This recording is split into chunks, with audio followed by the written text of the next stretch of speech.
ગુજરાતને લૂંટવાનો આનંદ માણી રહ્યા છે તેઓ હવે વાત નથી રહી અજાણી આંખો ઉઘાડી શરૂ કર્યું છે જન આંદોલન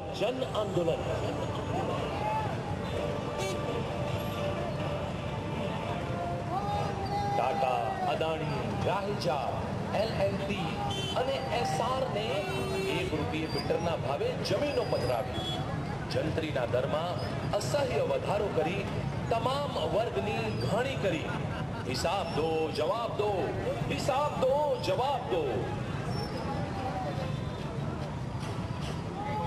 શિક્ષણ અભિયાન અંતર્ગત ગુજરાતને ફાળવ્યા 1715 કરોડ ભાજપ સરકારે તેને ખર્ચી નાખ્યા ઉત્સવો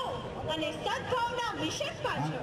હિસાબ દો જવાબ દો હિસાબ દો જવાબ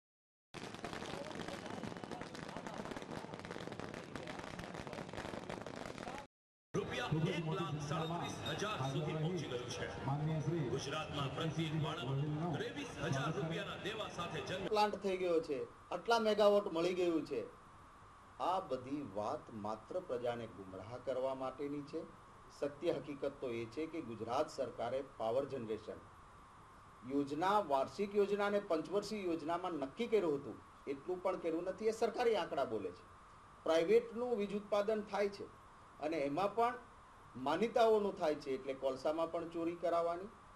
કેલેન્ડરો છપાવીને કરોડો રૂપિયાના મુખ્યમંત્રીના ફોટાવાળા કેલેન્ડર ભાઈ નથી જોતા, સસ્તી વીજળી આપો, પરંતુ આ ઉર્જા વિકાસ નિગમમાં કરોડો કેલેન્ડરના ખર્ચાયા, એનો બોજ ગુજરાતની જનતા ઉપર નાખ્યો છે। હું માનું છું જનતા જનાર્દન એ આ બધા જ મુદ્દાઓને મસ્તિષ્ક પર મૂકીને આગામી ચૂંટણીમાં નિર્ણય